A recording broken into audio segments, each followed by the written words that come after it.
Friends, welcome to IFS. तो दोस्तों, आज हमारे बीच में यहाँ पे राजेश हैं जिन्होंने अपना गेट एग्जाम यहाँ पे क्वालिफाई किया है। तो सबसे पहले राजेश, आपको यहाँ पे कॉन्ग्रेचुलेशंस कि आपने अपना इस गेट एग्जाम्स को क्वालिफाई किया है। और अब आप हमको ये बताइए कि आप किस स्टेट से बिलोंग करते हैं और आपकी जर्नी कैसी रही throughout the GATE exam national preparation. First of all thank you so much for sir. Basically I am belonging from Gujarat. मैं गुजरात से बिलोंग करता हूँ और मैंने मेरा masters of physics MSc Vadodara से किया है और after that I join IFS. उसके बाद सर मेरा गेट 2026 क्लियर हुआ है।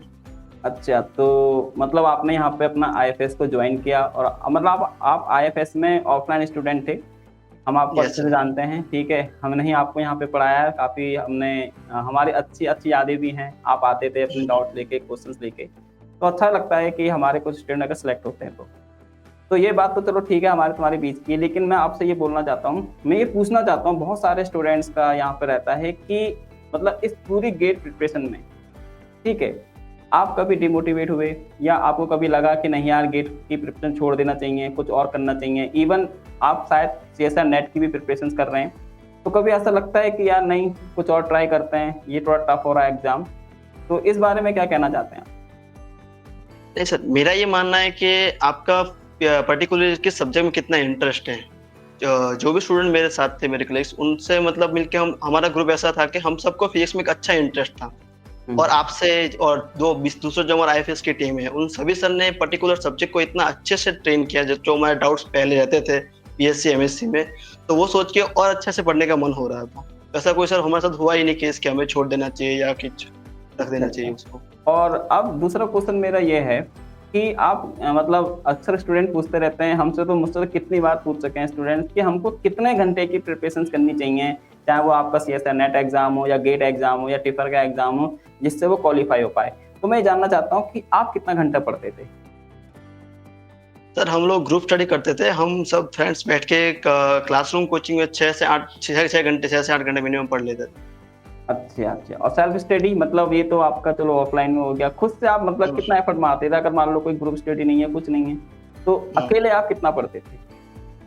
तब 4 से 5 घंटे अकेले पढ़ लेते थे। अच्छा, मतलब इतना मेहनत करने के बाद आपका गेट क्वालिफाई हुआ है, बहुत अच्छा लगा सुन के। और दूसरा क्वेश्चन ये है कि मतलब आज जैसे हमारी इंडस्ट्री चेंज होती जा रही है, हम इंडिया भी ग्रो कर रहा है, सब लोग इंजीनियर बन रहे हैं, डॉक्टर बन रहे हैं, तो आपने क्यों बीएससी एमएससी को चूज किया है?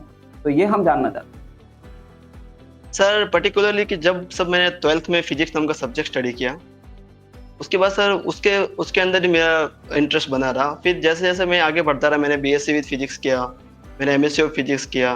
सर पर्टिकुलर इस सब्जेक्ट के अकॉर्डिंग मुझे जाना बेहतर लगा और पता चला कि अकॉर्डिंग टू गेट और नेट आप इस सब्जेक्ट में एक अच्छी जगह पे अच्छी रिसर्च लेवल पे पहुंच सकती हो। इसलिए सर मैंने ये नेट और ये बात तो फैक्ट है कि अगर आप मतलब मैं कहता हूँ कि यहाँ पे इतने सारे स्टूडेंट्स हैं, भाई मैं आपसे पूछ रहा हूँ, मेरा नेक्स्ट क्वेश्चन भी इसी के रिगार्डिंग है कि जहाँ पर इतने सारे स्टूडेंट आफ्टर मान लो आपने एमएससी करा, बीएससी करा, अच्छी बात है, तो उसके बाद लोगों को रियलाइज होता है कि यहाँ जॉब करनी चाहिए। तो जॉब के लिए हमारे पास डायरेक्ट वैकेंसी आती है, जैसे एसएससी है, रेलवेज है या बैंक है।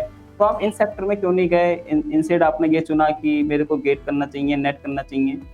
तो मतलब आप जॉब भी चुन सकते थे, सिक्योर जॉब थी, जस्ट एसएससी में जाते, रेलवे जाते।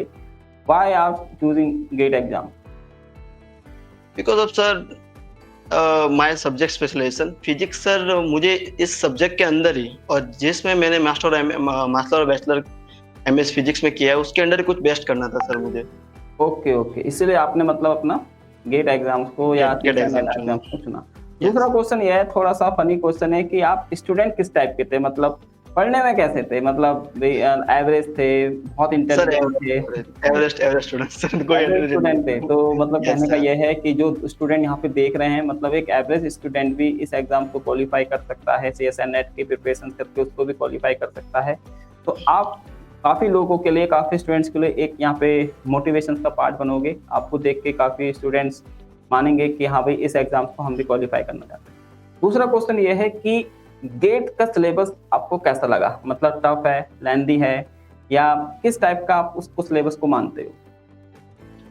सर मतलब उसको इजी भी नहीं बोल सकते, मतलब तब भी कहना ठीक नहीं है, लेकिन गेट का सिलेबस इज सफिशिएंट। एक लेवल पे आप जा रहे हो तो आपको मिनिमम इतनी नॉलेज तो होनी चाहिए कि आप क्या करने जा रहे हो, आपको पता होना चाहिए आप किस लेवल पे जा रहे हो।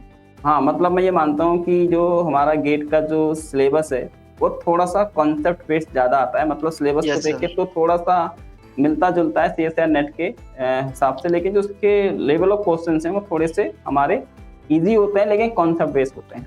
ठीक है। सेकंड ये है कि अब गेट के बाद अब आपका क्वालिफाई हो चुका है, तो अब आप क्या करोगे? सर पर्टिकुलरली पहले तो मैं आईआईटी पीएचडी के लिए अप्लाई कर रहा हूँ, ओके ओके, मतलब और आप, बाकी जो भी रिसर्च प्रोजेक्ट है उनके लिए अप्लाई कर रहा हूँ। हाँ ये अच्छी बात है कि आप इसमें आगे बढ़ रहे हो। और नेक्स्ट कि मतलब आप आने वाले जो स्टूडेंट्स हैं उनको आप क्या टिप्स देना चाहते हो कि वो किस तरीके से इस एग्जाम्स को प्रिपेयर करें कि उनका भी गेट एग्जाम आपकी तरह क्वालिफाई हो पाए? सर मेरा तो यही कहना है कि ज़्यादा से ज़्यादा कि पर्टिकुलर जिस सब्जेक्ट को आप लेके चल रहे हो उसको अच्छे से क्लियर करो। अगर 9 के 9 सब्जेक्ट नहीं हो रहे हैं तो कोई भी एक लीव करके आप 7 के 8 सब्जेक्ट अच्छे से करके जा सकते हो, और पीआईक्यूज पे ज़्यादा ध्यान दें, तो उससे क्या अच्छा हमको बेनिफिट बहुत प्लस मिलता है। अच्छा, मतलब हमको गेट या किसी एग्जाम्स को क्वालिफाई करने के लिए हमको पीवाईक्यू सॉल्व करने चाहिए? मैं या यस सर, कंपलसरी। कंपलसरी है ना, उससे हमको एक आइडिया मिलता है कि इस टाइप के क्वेश्चन हमारे गेट में या नेट एग्जामिनेशन में आते रहते हैं। अब दूसरा क्वेश्चन ये कि आपके फ्यूचर गोल्स क्या हैं? सर मेरा फ्यूचर गोल्स है कि मैं पीएसयू जैसे आईपीआर, ईश्वर प्लाज्मा रिसर्च, इसरो, ऐसी अच्छा कोई भी गवर्नमेंट से वहाँ पे जॉब करूँ। अच्छा अच्छा। दूसरा ये कि मतलब अक्सर लोग ये पूछते रहते हैं, आपसे भी पूछेंगे, हमसे भी पूछते हैं कि क्या कोचिंग करना जरूरी है इस एग्जाम्स को प्रिपेयर करने के लिए, सेल्फ स्टडी से भी हो सकता है? सर मेरा पर्सनली ये मानना है कि कोचिंग ही एक गाइडेंस है जिसके थ्रू आप इस जो दौर में आगे बढ़ सकते हैं। गेट नेट के लिए particular coaching is most important. आप ओके कोचिंग के थ्रू ही आगे बढ़ सकते हैं। Okay okay. और मैं ये जानना चाहता हूँ कि आपके घर का एनवायरनमेंट कैसा था? मतलब आपके पेरेंट्स ने आपको हेल्प करा या रजिस्ट करा, नहीं कुछ और कर लो, या मतलब किस टाइप का? क्योंकि अक्सर स्टूडेंट्स के साथ ये होता है कि वो अपने पेरेंट्स को कन्वे नहीं कर पाते हैं इस चीज़ के लिए, क्योंकि उनके पेरेंट्स को पता ही नहीं है कि what is the GATE exam, CSR NET exam. तो आपके पेरेंट्स ने आपको किस तरीके से यहाँ पे हेल्प किया, ये थोड़ा सा हम जानना चाहते हैं। सर एक्चुअली देखा जाए तो मैं पहले प्रिपरेशन करने के बारे में नहीं सोचा था वगैरह। फिर मेरे फैमिली ने गाइडेंस लेके, उन्होंने खुद अवेयर होके मुझे वहाँ पुणे जहाँ पे कोचिंग सेंटर चल रहे हैं आईएफएस में भेजा उन्होंने खुद से। वो मुझे बहुत सपोर्टिव है। अच्छा अच्छा अच्छा। तो ये है, मतलब हम तो आपको मतलब जब से आप यहाँ पे आए हम तो काफ़ी अच्छे से आपको जानते हैं और आपका हमको अच्छे से पता है। तो ये तो बस हमारे तुम्हारे बीच की बात थी कि हम आपको जानते हैं, लेकिन हम ये बताना चाहते हैं कि अगर आप एक मतलब इसमें हम ये नहीं बोलेंगे कि हमारी वजह से हुआ है, बस ये है कि हमने थोड़ा सा आपकी हेल्प करी। लेकिन कोई भी स्टूडेंट अगर वो पढ़ना चाहता है या वो कुछ सीखना चाहता है, उसको थोड़ी सी भी हेल्प मिलती है, वो लाइफ में ज़रूर आगे बढ़ता है। तो ये था हमारा। और राजेश, आपसे बहुत अच्छा लगा ये सब जानकर कि आपने अपने एग्ज़ाम्स को यहाँ पे अच्छे से क्वालिफ़ाई किया है और आपको आने वाले फ्यूचर्स के लिए हमारी तरफ से बेस्ट विशेस हैं। आप इसी तरीके से आगे बढ़ते जाओ और अच्छी जगह पे आप नाम करते जाओ। ठीक है Rajesh, bye bye. Sir thank you so much.